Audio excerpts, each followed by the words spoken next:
Hello students. आज हम पढ़ेंगे टॉपिक आइसोलेशन अर्थात पार्थक्य या हम जिसे वियोजन जिसे कहते हैं। इसका मतलब होता है आइसोलेट होना, मतलब किसी चीज से अलग होना। तो इसको हम इवोल्यूशन में कैसे पढ़ते हैं, आइए देखते हैं कि एक जाति जो होती है वो किन्हीं न किन्हीं कारणों से छोटी छोटी इकाइयों में पृथक होने और उसके जंतु सदस्यों के मध्य संकरण जिसे हम कहते हैं न होने की क्रिया को वियोजन या पार्थक्य आइसोलेशन कहते हैं। इस तरह क्या होता है, वियोजन जो होता है वो एक जाति के प्राणियों को छोटे छोटे समूहों में विभक्त कर देता है और फिर नई जाति में विकसित हो जाता है। जैसे कि डार्विन ने बताया था कि जैव विकास विभिन्नताओं पर आधारित होता है, उसी तरह वियोजन भी जैव विकास के लिए महत्वपूर्ण होता है। यदि हम देखें कि प्राणियों उपयोगी विभिन्नताएं उत्पन्न हो जाए और ये पृथक समष्टि से अलग ना हो तो उसी में संकरण करता रहे, तो हो सकता है कि उपयोगी विभिन्नताएं जो विलुप्त हो जाए, धीरे धीरे गायब हो जाए। परंतु अगर प्राणी जो है वो पृथक हो जाए, अलग हो जाए और उन्हीं संकरण होने दिया, केवल उनमें ही संकरण होने दिया जो अलग हुए, तो ये क्या करते हैं, विभिन्नताएं स्थापित करते हैं और नई जाति का विकास कर देते हैं, सहायक होते हैं ये नई जाति का विकास करने में। अब हम देखते हैं कि मेटकाफ के अनुसार क्या होता है कि कोई भी कारण जो एक ही जाति के सदस्यों को आपस में स्वतंत्रता पूर्वक संकरण से रोकता है तथा उनके समूह को विभक्त करता है, वो वियोजन कहलाता है, आइसोलेशन कहलाता है, पार्थक्य। अब आपको पता है कि जैसे वियोजन को लेकर जैव विकास में लैमार्क और डार्विन के समय में से ही ज्ञात है। वैगनर ने जो भौगोलिक वियोजन की नई जाति के उद्भव की महत्वपूर्णता को माना था, इसके अनुसार वियोजन मतलब जो आइसोलेशन क्या है, एक इंपॉर्टेंट रोल निभाता है जैव विकास में। इन्होंने वियोजन को जातियों के निर्माण में परमाश्व कारण माना है। ऐसे बहुत सारे साइंटिस्ट हैं, रोजमैन्स, न्यूमैन, मुलर, हेक्सले, इन सब ने अपने अलग अलग ओपिनियन दिए हैं आइसोलेशन को लेके कि वियोजन को जैव विकास का अनिवार्य कारक माना गया है, ये सबका ही मानना था। अब हम देखते हैं वियोजनकारी क्रियाएं विधियां जो होती है, आइसोलेटिंग मैकेनिज्म जो हम कहते हैं। तो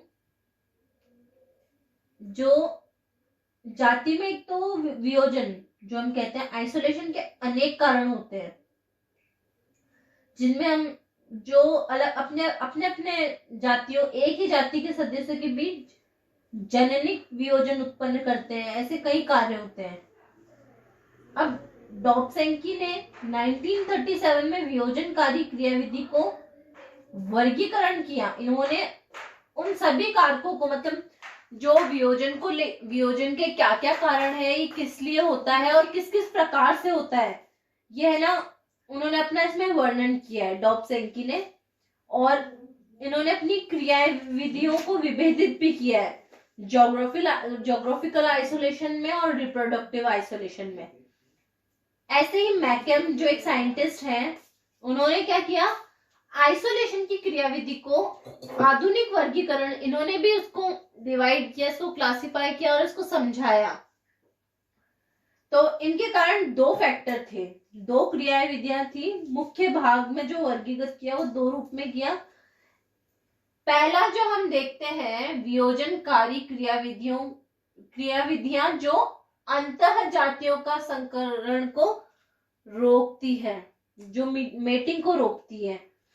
इनमें हम देखते हैं कि 8 तरह के कारक हैं, 8 तरह की क्रियाविधियां ही हैं।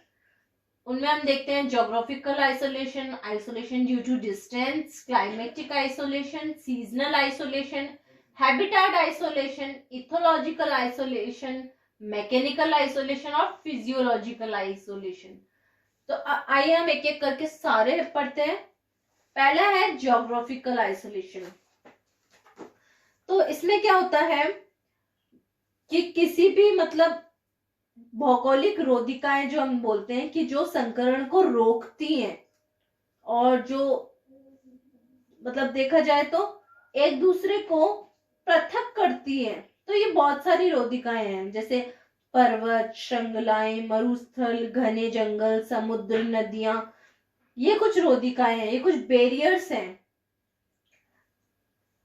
अब हम देखा जाए तो रोधिकाएं जो, अगर हम बैरियर्स जो है वो क्या करते हैं, एक ही जातियों को की समष्टियों को पृथक करते हैं, अलग करते हैं। इसी कारण में जो हम देखते हैं कि समष्टियों में क्या शक्य संगी पोटेंशियल मेट्स जो है वो उपलब्ध है, या हम देखते हैं कि प्रजनन योग्य जीव जो है वो आपस में मिल नहीं पाते, इसी वजह से, इन रोधिकाओं की वजह से, और इनके बीच में आदान प्रदान एक तरह से रुक ही जाता है। और देखा जाए तो इस तरह के वियोजन हमको हवाई द्वीप में या फिर स्थलीय घोंगे, लैंड स्नेल जो हम कहते हैं, उनके द्वारा प्रदर्शित किया गया है। और ये कुछ कुछ स्तनधारी प्राणियों में भी देखने को वियोजित प्रदर्शित करते हैं, जैसे कि लाल लोमड़ी, रेड फॉक्स जिसे हम कहते हैं, और गिलहरियां, हिरण, चूहे आदि। तो ये है ज्योग्राफिकल आइसोलेशन। अब हम देखते हैं आइसोलेशन ड्यू टू डिस्टेंस। अब हम जैसे कि अब एक ही जाति जो है अगर वो दूर दूर जगहों पर रह रही है,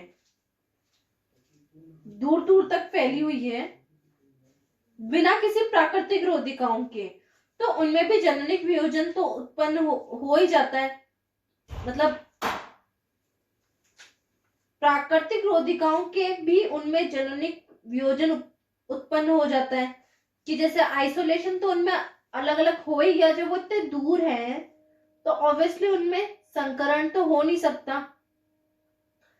तो ये एक, तो वो क्या करते हैं, आपस में जनन संभव ही नहीं हो पाता जब वो इतने दूर दूर है। तो इसी तरह दूरी अपने आप में एक बाधा क्रिएट करती है, तथा एक ही जाति के प्राणियों के बीच जननिक वियोजन उत्पन्न हो जाता है। आइसोलेशन जो रिप्रोडक्शन है, रिप्रोडक्शन को ही वो आइसोलेट कर देती है, रिप्रोडक्टिव आइसोलेशन जिसे हम बोलते हैं, वो रीजन देखा जाए तो।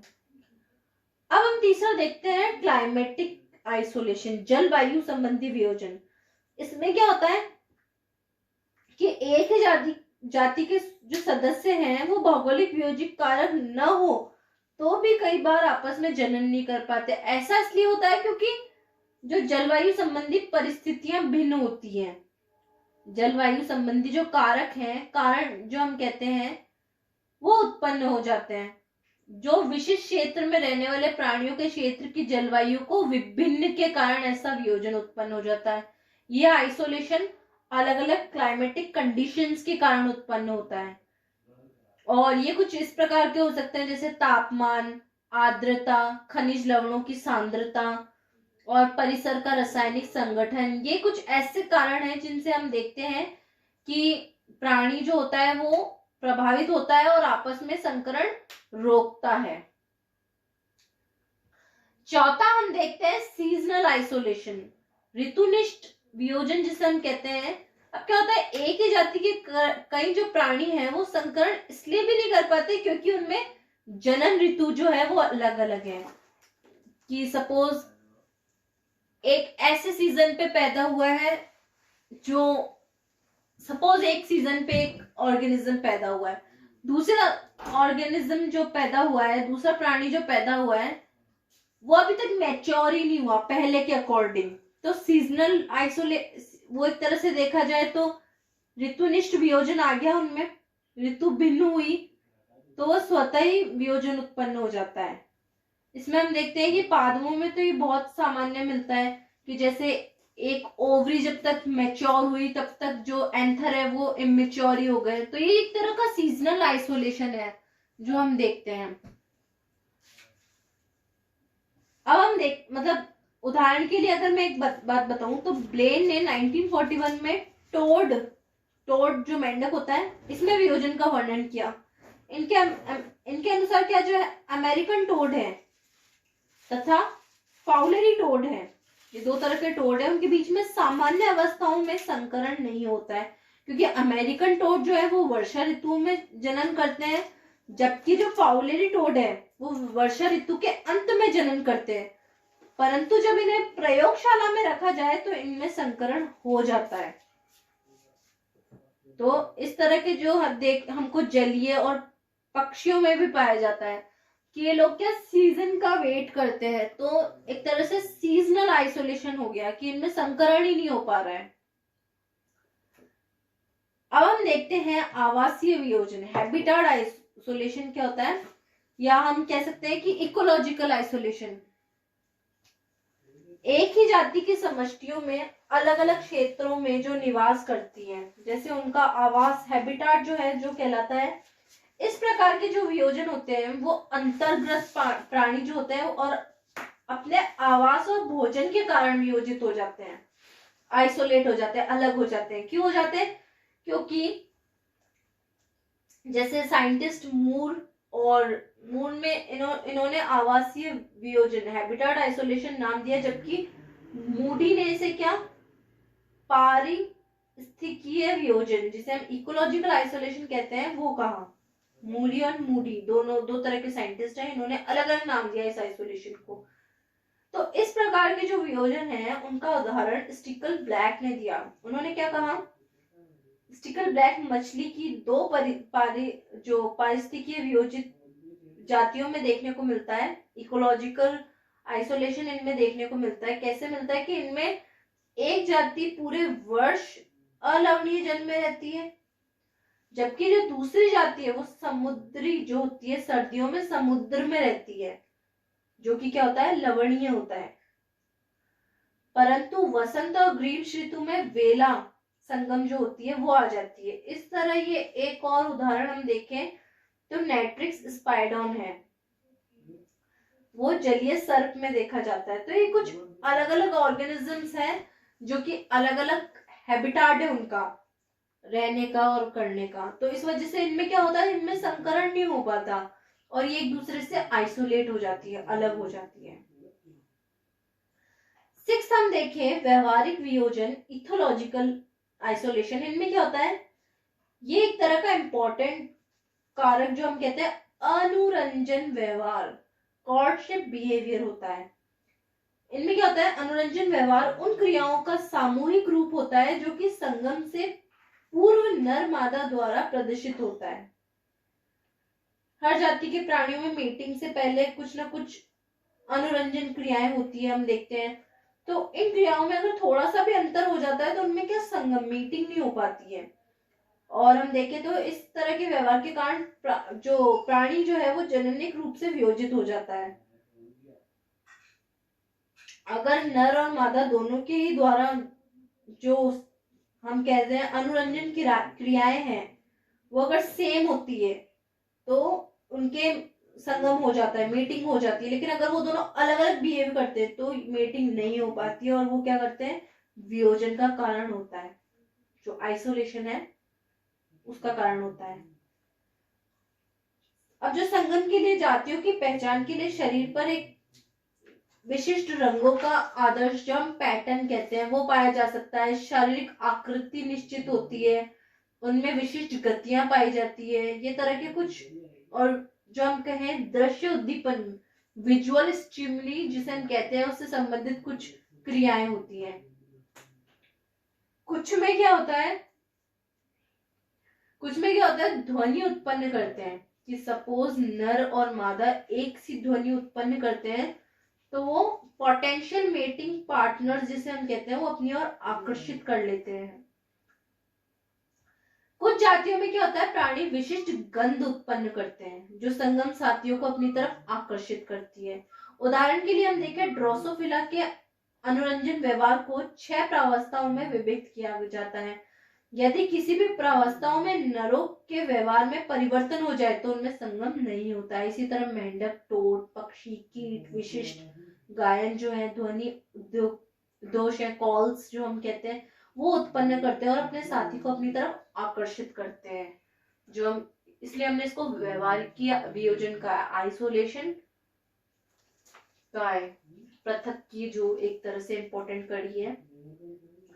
7th हम देखते हैं मैकेनिकल आइसोलेशन, यांत्रिकीय वियोजन। इसमें क्या होता है, कुछ प्राणियों के मैथुनांगों पे इतनी जटिलता आ जाती है कि एक समष्टि के नर दूसरी समष्टि की मादाओं के साथ मैथुन क्रिया नहीं कर पाते हैं।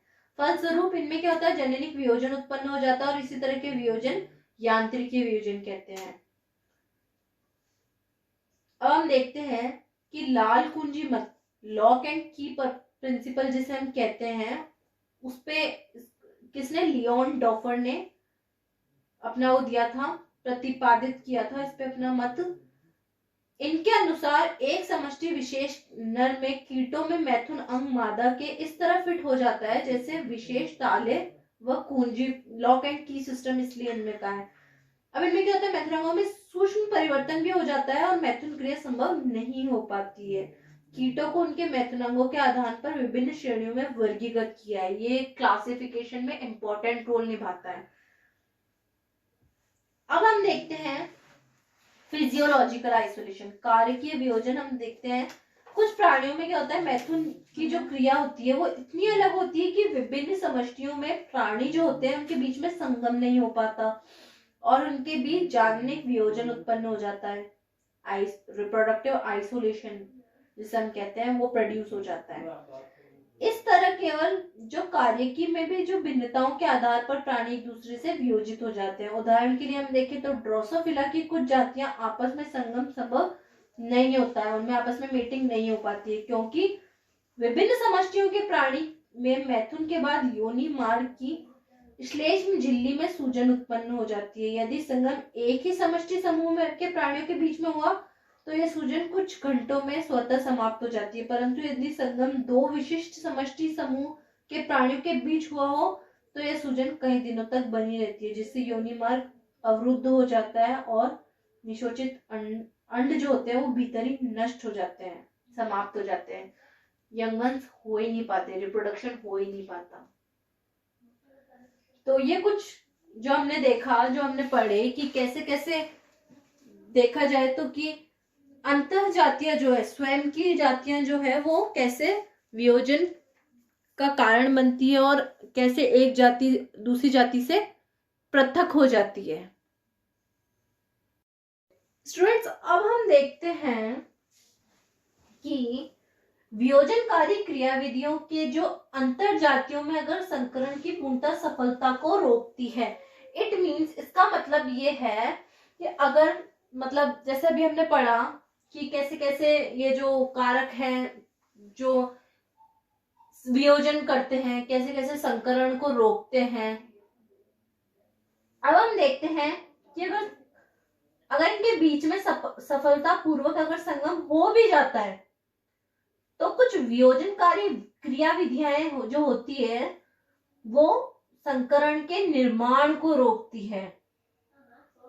अगर जो पोटेंशियल मेट्स है अगर आपस में मैथुन क्रिया कर लेते हैं सफलतापूर्वक, लेकिन संतान क्या होती है, मतलब ये जो वियोजनकारी क्रियाविधि क्या करती है, संतान या तो उत्पन्न ही नहीं होने देती है, नहीं तो उसको जीवित नहीं रहने देती, मतलब वो जननक्षम नहीं होते हैं, उनके अंदर जीवन व्यापन करने की क्षमता नहीं होती है। इस तरह से हम देखते हैं कि कैसे क्रियाविधियां संगम के पश्चात वियोजन जो कार्य अवरोध उत्पन्न करती हैं। इनको फर्दर 3 पार्ट्स में डिवाइड किया है, गैमेटिक आइसोलेशन, हाइब्रिड इनएवेबिलिटी और हाइब्रिड स्टेरिलिटी। अब हम देखते हैं गैमेटिक आइसोलेशन, युग्मक की वियोजन। इसमें क्या होता है कि अगर मतलब इतने वियोजनकारी क्रियाविधियों के फलस्वरूप भी दो विभिन्न जातियों के प्राणी, वैसे तो संगम हो नहीं पाता, लेकिन अगर फिर भी हो जाता है तो युग्मकों में निषेचन नहीं हो पाता, फर्टिलाइजेशन नहीं हो पाता। फर्टिलाइजेशन से पहले या तो जो युग्मक है वो मर जाते हैं और नहीं तो दूसरे से वियोजित हो जाते हैं। अब हमको पता है कि फर्टिलाइजेशन इंटरनल और एक्सटर्नल दोनों होता है। तो इंटरनल होता है तो क्या होता है, निषेचन जो है आंतरिक होता है, तो शुक्राणु मादा से जनन मार्ग जो जेनिटल ट्रैक जो होता है उसमें जाते जाते मर जाता है, अपनी क्षमता खो देता है और निषेचन संभव नहीं हो पाता।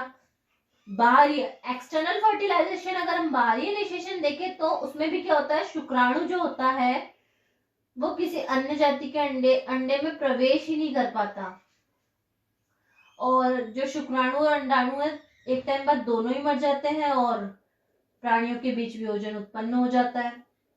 उदाहरण के लिए हम देखते हैं कि पैटरसन ने ड्रोसोफिला के विभिन्न जातियों के प्राणियों में क्या किया था, गर्भ धारण कराया था। तो उसमें देखा कि जो मादाओं के जो शुक्राधानी है, जिसे हम रेसिपिटिकुला सेमिनीज जिसे बोलते हैं, उनमें क्या होता है, शुक्राणु की स्पीड कम हो जाती है, जाते जाते वो आधी दूर पहुंचकर ही मर जाते हैं और निषेचन नहीं हो पाता है, फर्टिलाइजेशन नहीं होता है। जबकि जो सेम जातियों वाली जो स्पीशीज है, उनमें क्या होता है, शुक्राणु जो होते हैं वो गतिशील होते हैं, मतलब अधिक समय तक बनी रहती है उनकी गतिशीलता, और वो अच्छे से फर्टिलाइजेशन, मतलब अंडे तक पहुंचकर फर्टिलाइजेशन पॉसिबल हो जाता है। अब हम देखते हैं हाइब्रिड इनएवेबिलिटी, संकर जीवन अक्षमता जिसे हम कहते हैं। अब हम देखते हैं कि वैसे तो सामान्यतः क्या होता है, अगर विभिन्न जाति जो होते हैं, अलग अलग स्पीशीज के प्राणियों में निषेचन नहीं पॉसिबल है, फर्टिलाइजेशन पॉसिबल ही है, लेकिन अगर किसी परिस्थिति में अगर निषेचन हो भी जाता है तो निषेचन के जो अंडा है, मतलब फर्टिलाइज जो एग है, उसका ही विकास नहीं हो पाता, और इस प्रकार निषेचन अंडा अविकसित प्राणी, मतलब जीवन क्षमता जो होता है वो जीवन क्षम होता है, इनविएबल होता है। संकर प्राणियों में जीवन क्षमता जो होती है वो लैंगिक परिपक्वता के पूर्व कभी भी हो सकता है, हमको पता है। अब इस संकरण से उत्पन्न प्राणी भ्रूणीय अवस्था में या तो मर जाता है, नहीं तो जन्म के पश्चात मर जाता है। एग्जाम्पल देखते हैं कि हम मछलियां जो होती है उनमें एक्सटर्नल फर्टिलाइजेशन होता है, कि एक बार में जो होते हैं अनेक जातियां जो होती है मछलियों की, वो अंडे और शुक्राणु विसर्जित करती है बाहर वाटर में, अपने सीक्रेट करती है दोनों।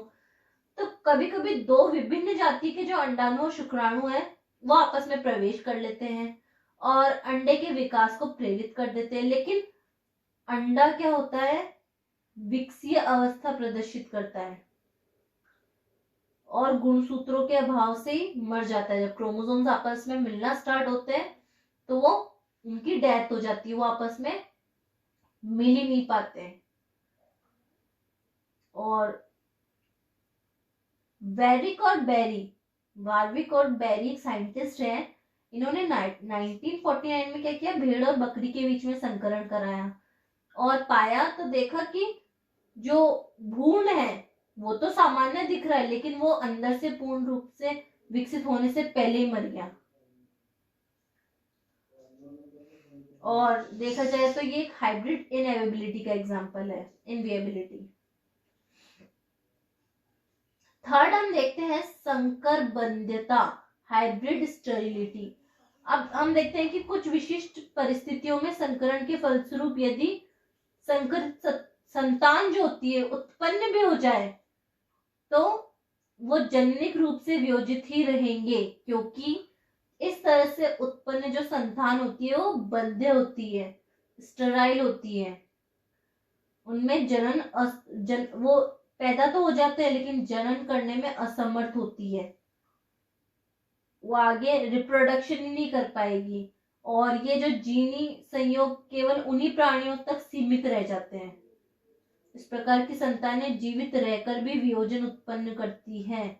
उदाहरण के लिए हम घोड़े व गधे के बीच अगर संकरण करवाते हैं तो उससे खच्चर उत्पन्न होते हैं, म्यूल, और वो क्या होते हैं, बद्ध होते हैं, स्टेराइल होते हैं, वो आगे रिप्रोडक्शन नहीं कर पाते हैं। यह बद्धता इसलिए उत्पन्न हो जाती है क्योंकि ऐसे प्राणी में युग्मक जनन के समय अर्धसूत्री विभाजन के दौरान समजात गुणसूत्रों के युगल नहीं बन पाते हैं, सेम स्पीशीज के जो गुणसूत्र है वो नहीं मिल पाते हैं, और विभाजन के देखा जाए तो तुर्क रेशा का निर्माण नहीं हो पाता है और कोशिकाएं विभाजन नहीं हो पाता है, और ये प्राणी क्या होते हैं, बद्धे ही रह जाते हैं, स्टेराइल ही रह जाते हैं। अब हम देखते हैं जननिक वियोजन का उद्भवन, ओरिजिन ऑफ रिप्रोडक्टिव आइसोलेशन। तो जननिक वियोजन के उद्भव को समझाने के लिए देखा जाए तो अलग अलग साइंटिस्ट ने अलग अलग कि कैसे रिप्रोडक्टिव आइसोलेशन का ओरिजिन हुआ, तो ये अलग अलग साइंटिस्ट ने अपने अपने थॉट्स दिए इसमें। म्यूलर ने क्या कहा, मूलर ने उनके व्यूज ये थे कि एक ही जाति के प्राणी भौगोलिक रोधिकाओं के कारण छोटे छोटे उपसमूह में विभाजित रहते हैं और ये उपसमूह स्वतंत्र समिष्ट रूप से निरूपित करते हैं देखा जाए तो।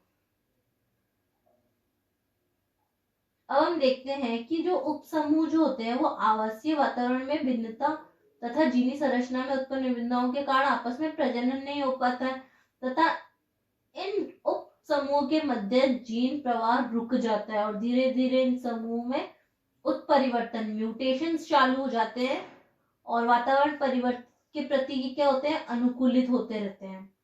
इस तरह हम देखते हैं लंबे अंतरकाल के पश्चात इन समूहों का जीनी प्रकार इतना बदल जाता है कि ये सिंपेट्रिक स्पीशीज के सदस्यों के साथ प्रजनन करने के अवसर भी प्राप्त होकर प्रजनन नहीं करते हैं।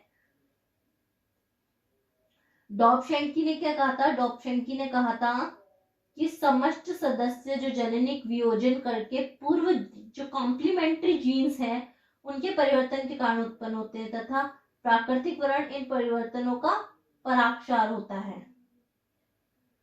और संकरण अगर हो भी जाता है किनमें, विभिन्न जातियों में, तो संतान जीवित नहीं रहती या बद्ध हो जाती है, स्टेराइल हो जाती है।